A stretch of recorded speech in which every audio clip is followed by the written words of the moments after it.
Ahí, ahí está, ahora sí se graba, ahora no digo más eso. Muy bien, vamos aquí Israel, escuchamos, bueno, vuelvo a decir de todos modos que Israel es Ok, egresado de licenciatura en filosofía por la Universidad Autónoma del Estado de Morelos, México, miembro de la Sociedad Académica Kierkegaard, México, participó en diversos encuentros académicos nacionales e internacionales, ¿sí?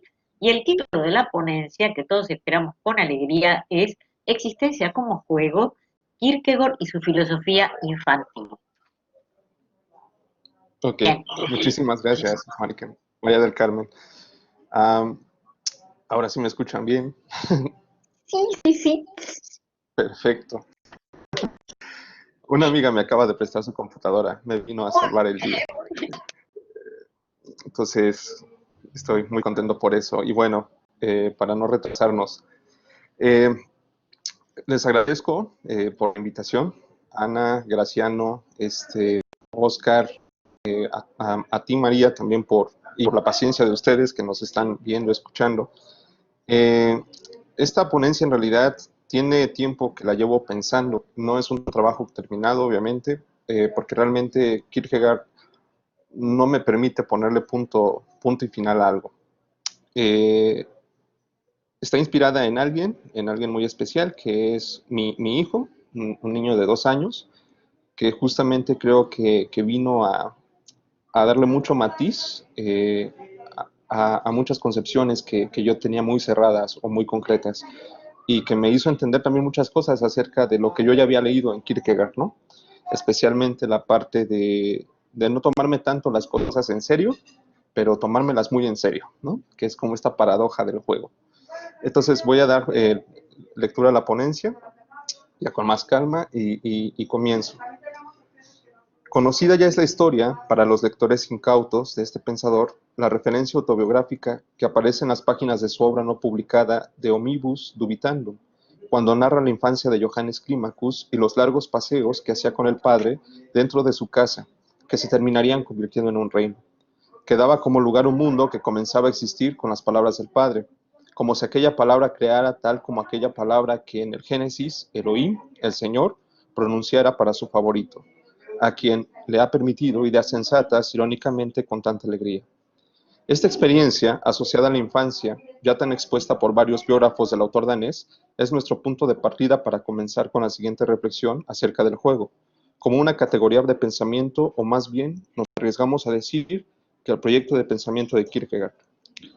La tan conocida tradición que señala a Kierkegaard como un autor oscuro, que orbita en conceptos como la desesperación, la angustia, la muerte, la soledad, etc., ha opacado en realidad un rasgo tan característico en la escritura de Kierkegaard, lo lúdico, que es observable en diferentes categorías que también han sido ya muy examinadas: la ironía, la comedia, la poética, que evoca sus aforismos o parábolas.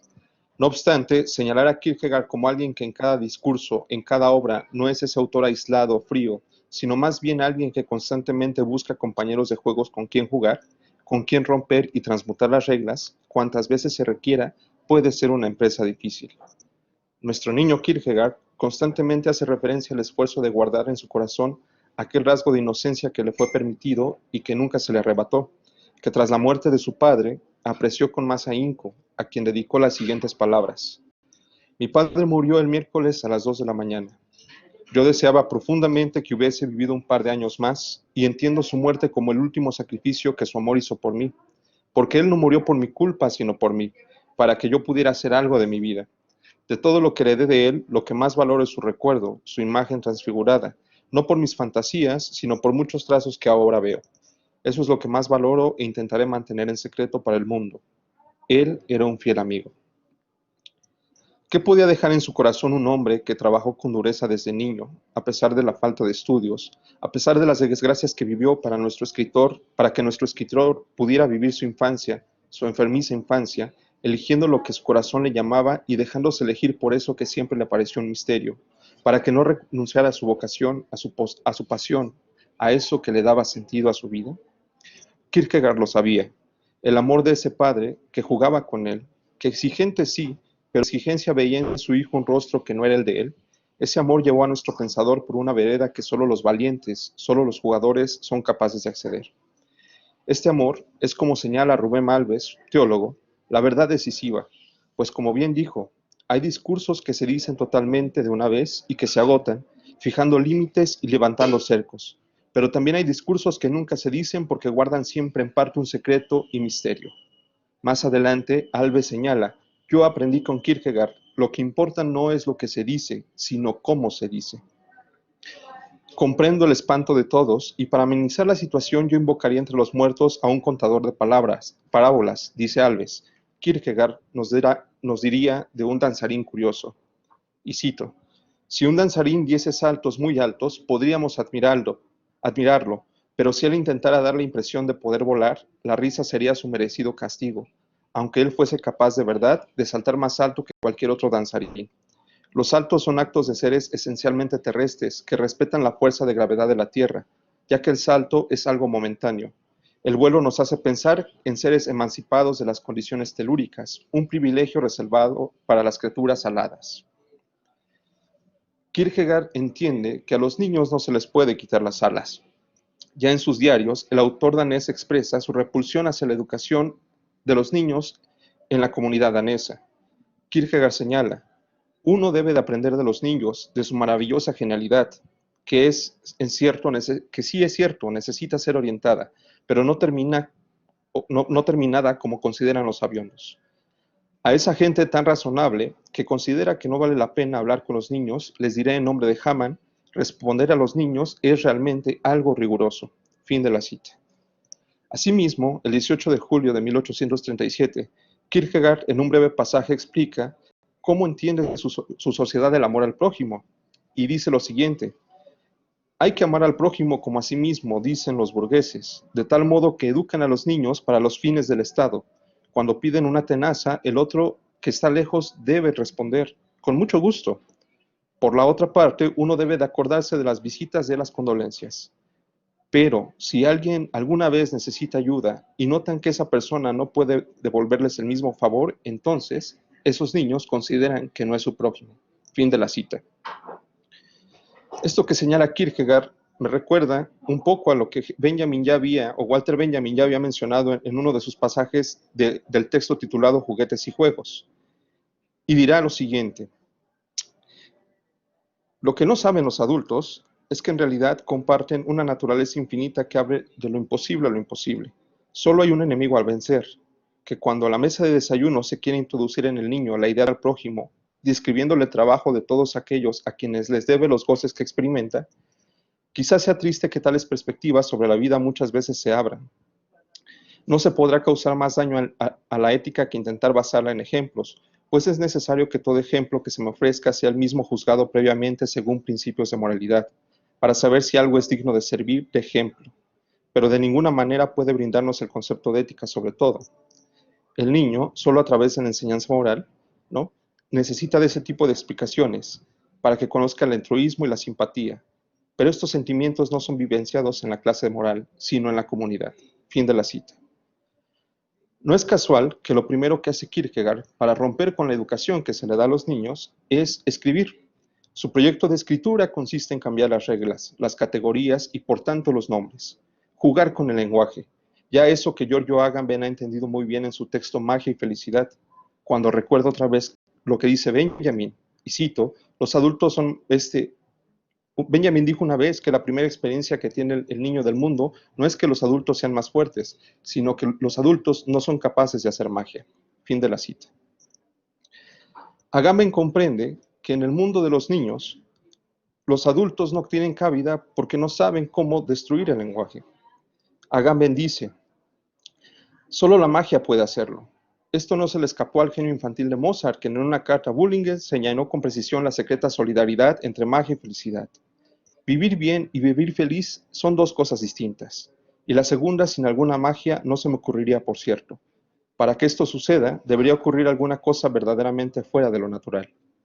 Siguiendo Agamben, los niños, como las criaturas de las fábulas, saben perfectamente que para ser felices es preciso tener de su lado al genio de la botella, tener en la casa al asno cagamonedas o la gallina de los huevos de oro. En cada ocasión, conocerle el lugar y la fórmula vale mucho más que proponerse honestamente y dedicarse con todas las fuerzas a alcanzar un objetivo. Magia significa que nadie puede ser digno de la felicidad, que como sabían los antiguos, la felicidad para el hombre es siempre ibris, siempre arrogancia, siempre exceso.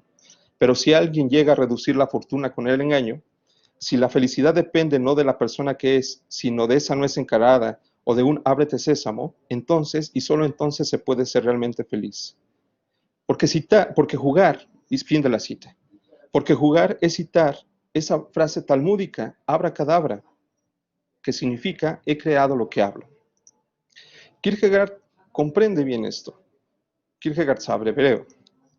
Kierkegaard mantiene presente que las palabras son delicadas. Una palabra en uno, dicen las obras del amor, puede ser de edificación, pero también puede destruir.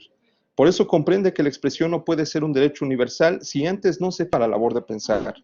Sabe que a veces es preferible que las rocas digan la verdad, o siguiendo a Hamann, que las burras ocupen nuestro lugar para hablar. Solo alguien que escapa del mundo, que quiere escapar del mundo, es escritor. Kierkegaard lo sabe. Por eso, como señala en Prefacios, ¿qué es Prefacios?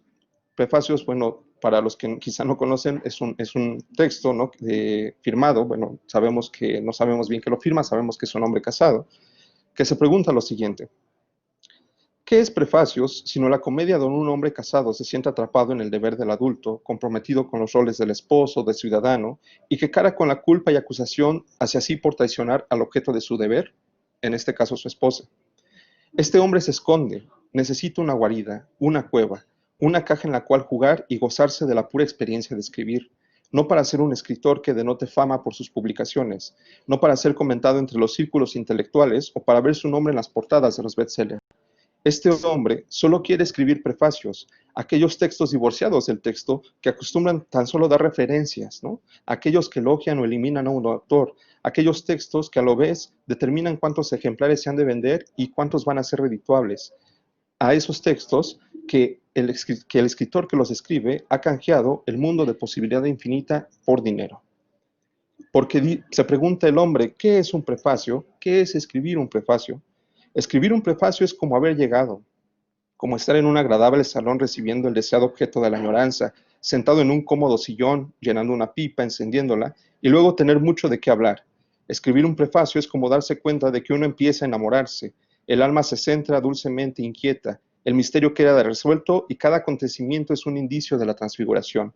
Escribir un prefacio es como hacer a un lado la rama de la enramada de jazmín y ver allí sentada, oculta, a mi amada. Fin de la cita.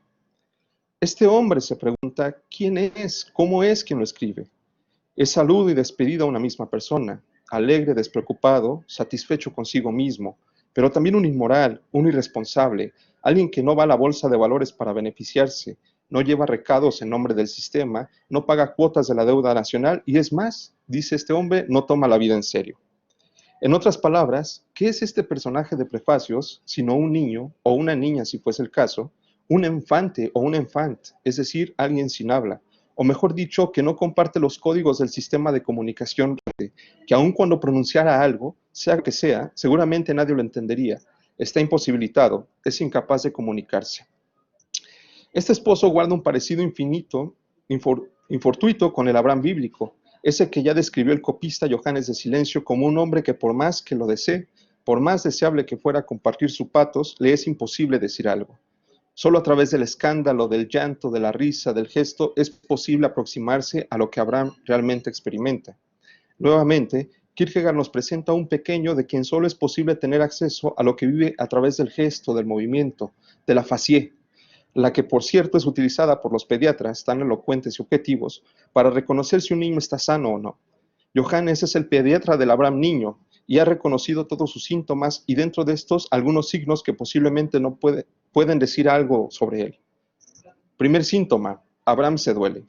La causa, renunciar a su compañero de juegos, a otro niño, porque de Isaac solo sabemos que era joven. Este caballero de la fe que no monta corceles ni un rocinante, sino que va en un burro con el que seguramente daba paseos interminables a Isaac, debe ahora usarlo para cargar la leña de la última fogata que encenderá con él. Abraham, ese papá de muchos, solo anhela seguir jugando con el único, y a quien nombró como el que ríe, o mejor dicho, el que lo hace reír, para decirle adiós, para apartarlo de él y llevarlo a esa realidad donde ya no hay más muerte, ni más llanto, ni más dolor. Pero si Isaac se va, ¿con quién va a jugar ahora? Abraham no lo sabe, porque en realidad Abraham no desea saber. La única vez que Abraham quiso saber, o mejor dicho, quiso demostrar si existían o no justos a partir del saber, nos relata el Génesis, fue dejado en ridículo por ese otro Dios, que también es niño, por cierto, quien sin decir una sola palabra le mostró cómo sus criterios de justicia eran insuficientes. Aún así, Abraham lo intentó. Como decía, Abraham no sabe. Abraham cree y lo hace contra esperanza. Cree en el absurdo, en lo imposible. E irónicamente eso es tomado como justo, como ya dijo Pablo de Tarso, otro niño, por cierto, Pablo significa pequeño. Segundo síntoma, Abraham tiembla. Sí, padece de temblores, esos que provocan calosfríos que surgen cuando el cuerpo sabe que algo no está bien, que algo dentro de sí debe terminar, esos que causan desesperación y nos hacen sudar. Abraham tiembla porque lo nuevo está por venir, o mejor dicho, porque ya llegó y no sabe cómo enfrentarlo, cómo estar de cara a ello. Abraham no se puede ocultar, no puede huir porque las piernas no le responden. Dirían los pequeños, se hace bolita, porque un niño más grande se le ha presentado y no sabe con qué intenciones ha venido a él. Sí, Abraham tiembla porque tiene temor a lo desconocido, a lo diferente, a lo nuevo, y más si se presenta como un Goliat. Seguramente muchos de nosotros en algún momento temblamos frente a un gigante, ¿no es así?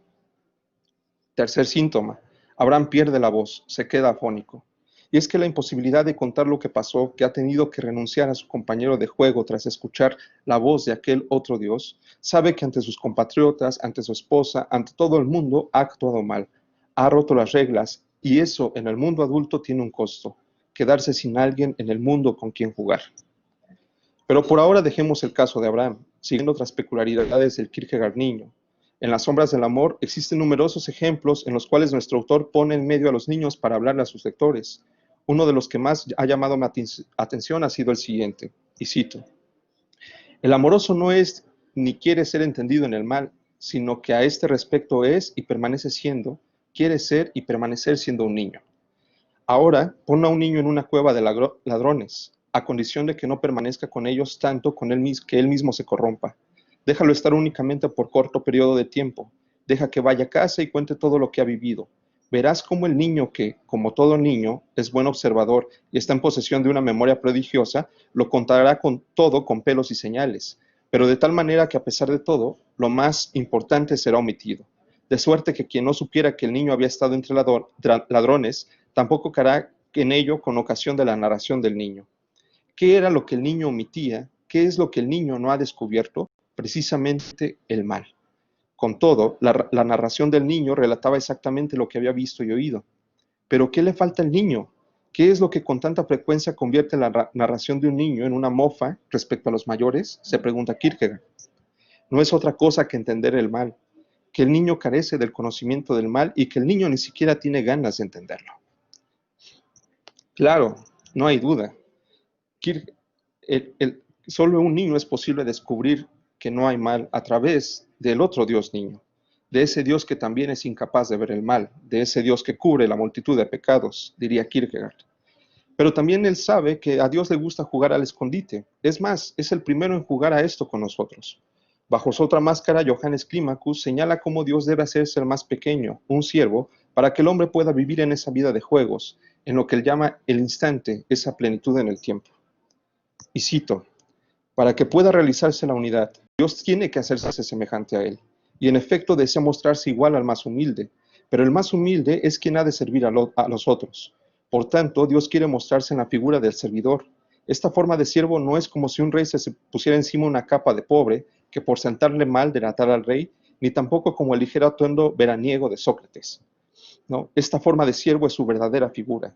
Eso es lo insondable del amor, desear ser igual al amado no por juego, sino en serio y en verdad. Y esa es la omnipotencia decisiva del amor, lograr lo que ni Sócrates ni el rey lograron, con lo cual su figura no fue sino una especie de caño. Pero él dirá: ¿dónde está? ¿Allí no lo ves? Es Dios y no tiene dónde apoyar su cabeza y no se atreve a apoyarle en hombre alguno. Es Dios y su paso es más cauteloso que si le llevaran los ángeles. No para que su pie no tropiece, sino para no hundir a los hombres en el polvo escandalizándose de él. Kierkegaard comprende el dicho de Jesús: aquel que seguirme tiene que ser como niño, y también sabe que solo de ellos es el reino. ¿Qué es esta actitud lúdica del niño? El juego. En el juego ya no hay reglas. En el juego el lenguaje se ha transportado. El juego permite que la realidad de lo imposible, o que para el absurdo parece imposible, se convierta en posible. Para terminar, quiero citar las siguientes palabras de Kierkegaard. De niños todos hemos jugado muchas veces al extranjero. En verdad, la seriedad consiste cabalmente en que, entendiéndolo de manera espiritual, continuemos esta broma seriamente edificante de jugar al extranjero con lo viejo conocido. Muchas gracias.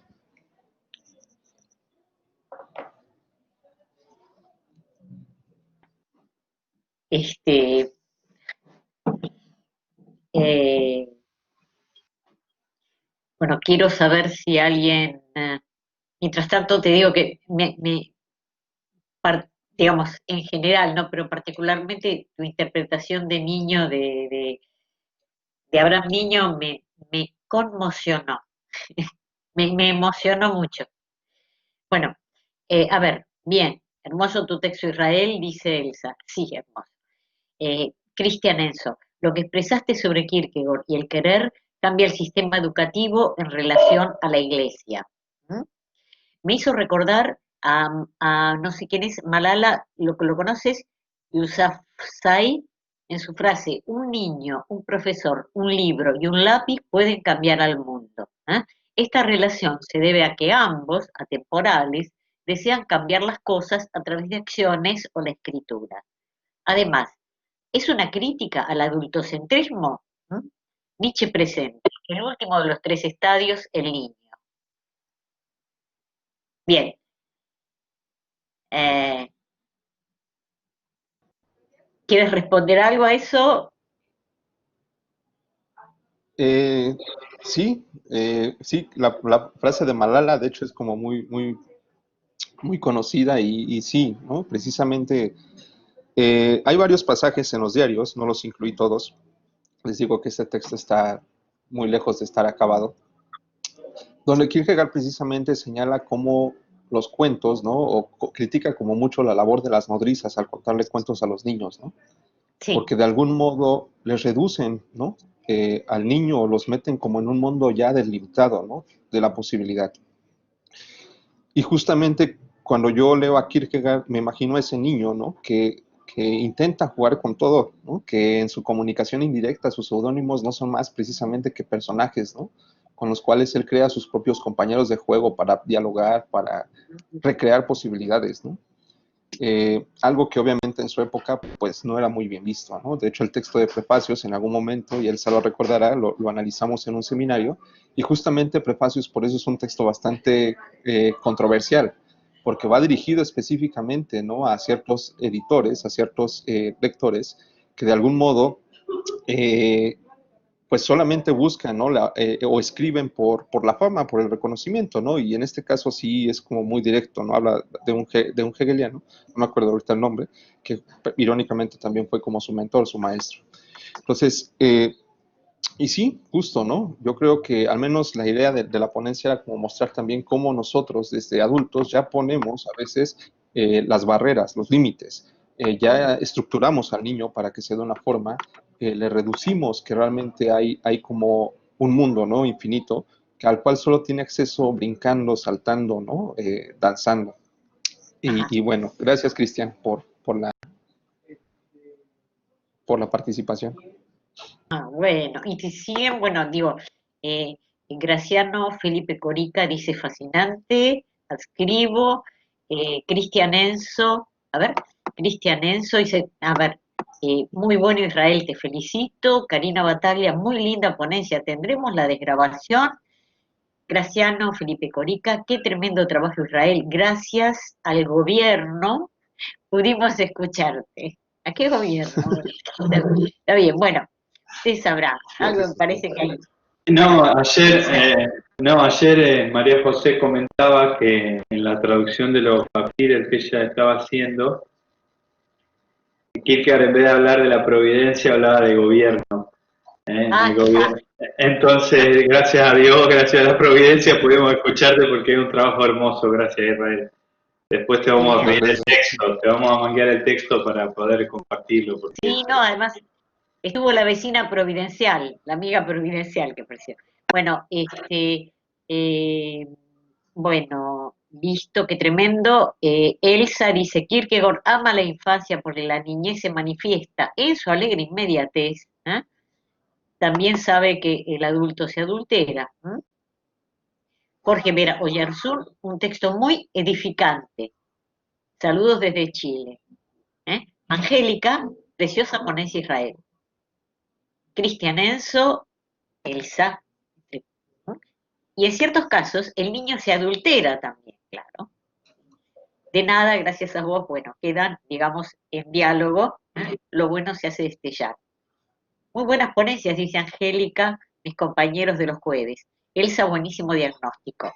Graciano, súper interesante tu paralelo para profundizar. Y Ana, no pude escucharte, pero encarar ese tremendo trabajo es increíble. Bueno, estamos infinitamente contentos de haber podido, evidentemente, escuchar tu ponencia, ¿sí?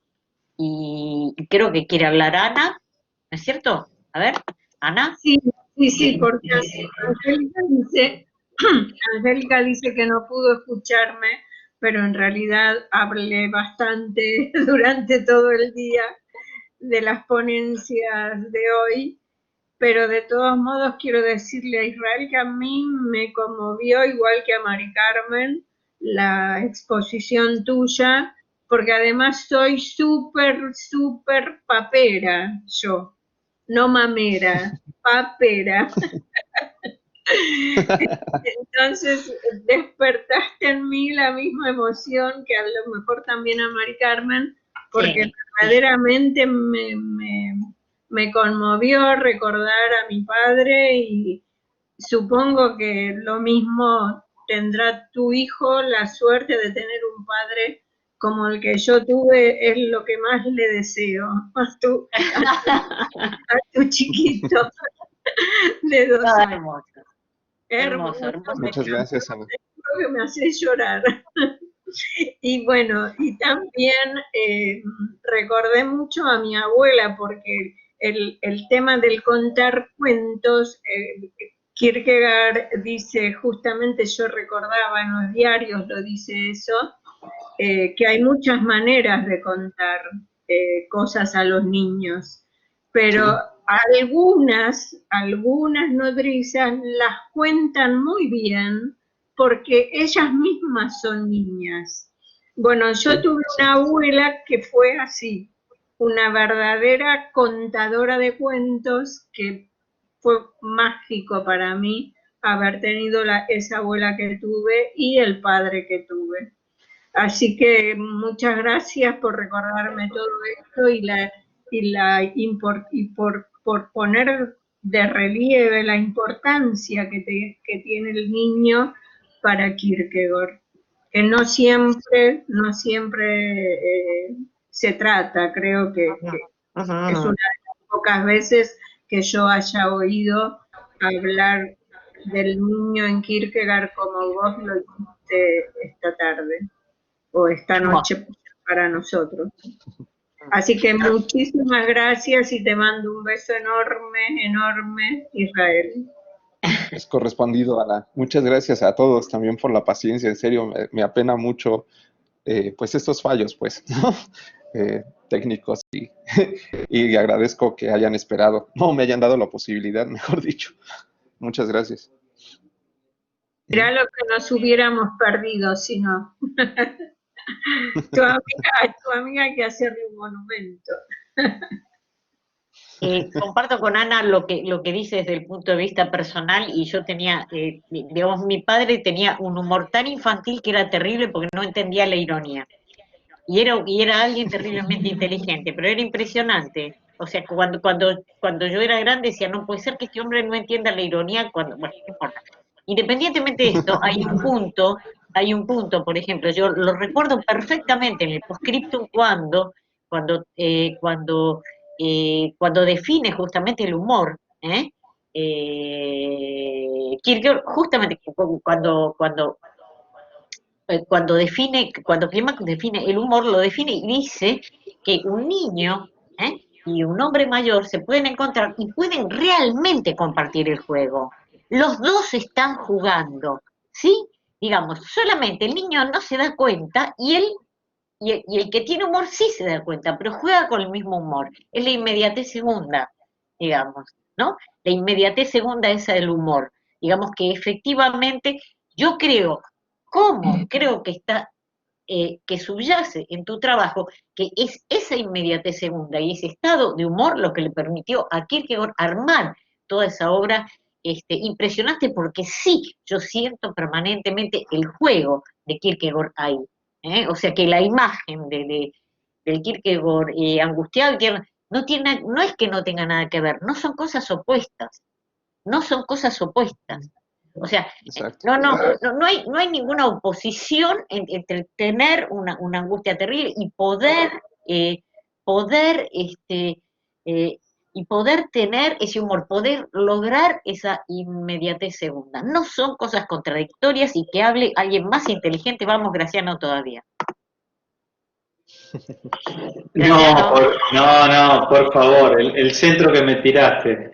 Ahora nos ponemos futboleros ya que en un rato juega la selección. No, a mí me fascinó realmente la ponencia. Una cosa, abracadabra no sabía qué significaba, pero más que talmúdica me parece que es cabalística la tradición de la que viene la palabra, ¿no? Porque en la cábala, ¿viste? Crear desde la palabra y decir, pronunciar el nombre de Dios para dar vida, ¿no? Y después, bueno, me encantó esa llave que tiraste para temor y temblor, porque planteas ahí que a Abraham solo se lo puede interpretar desde el escándalo, el llanto, la risa, desde la gesticulación, desde un acontecimiento más infantil, y por eso está buenísimo cuando ahí en Temor y Temblor el seudónimo de Kierkegaard dice que en la iglesia cuando lo predican no lo entienden. Claro, si no se entiende desde ahí como niño, no se puede entender lo que hizo Abraham. Y decir que el que va a sacrificar es a Isaac, el que ríe, aquel con el que ha jugado, bueno, realmente fue muy emocionante eso, Israel. Y inevitable, como decía Mari Carmen, como decía Ana, en la referencia a lo personal. Y a mí me toca desde papá, digamos, ¿no? Como a veces uno posterga el juego con los hijos por los quehaceres y un tirón de oreja también eso, Israel. Así que muchísimas gracias, como decían ahí, muy edificante toda la ponencia. Bueno, Angélica dice, muy buenas ponencias, mis compañeros de los jueves, Elsa, buenísimo diagnóstico, Graciano, súper interesante tu paralelo para profundizar, y Ana, no pude escucharte, pero, bueno, eso ya, no sé si lo dije antes, bueno, no importa. Cristian, Enzo, para aplaudirte de pie, nos ponemos de pie. Elsa Elia Torres Garza, tengo entendido que en su biblioteca Kierkegaard tenía más de 1000 volúmenes de cuentitas infantiles. Bueno, es una lástima, es una lástima que no quisiera nada su compadre, digamos, ¿no? Porque los cuentos de Andersen son una maravilla, la Reina de las Nieves. Bueno, entonces, en la repetición dice que la fortuna del niño es que no conoce el adulto que será. Es cierto. Bueno, bueno, ha sido realmente un placer, digamos, y realmente fue una alegría inmensa haber podido escuchar esta ponencia, porque bueno, siempre pasa que con las cuestiones técnicas nos podemos tropezar y bueno, esto ha tenido lo que se llama un final feliz, o sea, un final abierto. Bueno, muchísimas gracias, y si alguien quiere decir algo más o cómo, ¿qué quieren? ¿Quieres decir algo? Ah, vamos, Elsa. Bueno, pues sí, es verdaderamente conmovedor el texto, el texto de Israel. Me gustó muchísimo, porque realmente la valoración de Kierkegaard al espíritu infantil es enorme, es enorme. O sea, yo creo que él fue un niño testigo, por un lado, pero también valoró, o sea, es invaluable el lugar que le da a la niñez, ¿no? En su obra, ¿no?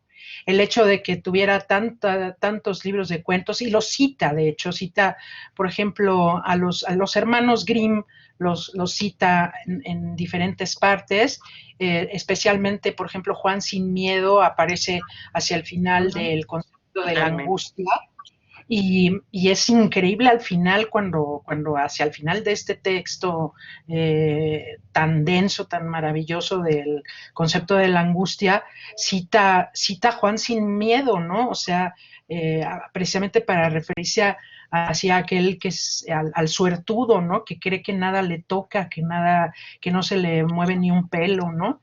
Y bueno, y en el Diapsálmata, que por ejemplo he estado leyendo últimamente, los aforismos sobre la infancia que escribe el autor A, o este autor que hasta parece deslindarse del autor A, porque es el Jano bifronte de Kierkegaard, o sea, con un rostro ríe, con el otro llora, y con el rostro riente, ¿no? Es precisamente en todos esos aforismos donde habla de la infancia y la eleva así a la mejor estancia de la vida sería precisamente la infancia, ¿no? Sí, es muy conmovedor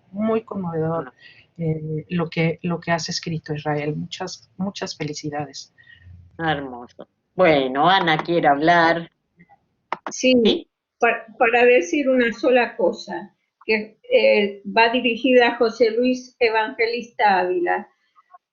Quiero decirle que se busque una amiga como la de Israel, que le preste una computadora.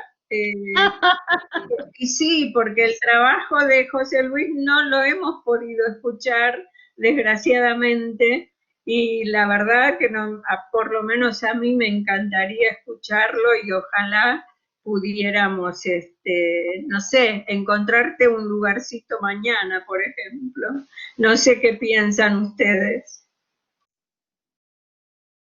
Secundo la moción. No, es que si se ha podido resolver esto, yo la verdad que me siento así como terriblemente conmovida por el texto, y conmovida también porque se dio la posibilidad, que parecía que no se daba, y bueno, yo creo que es como casi una invitación para que otro que no haya podido lo intente de nuevo. ¿Eh? Me parece una gran idea, Ana. ¿Eh?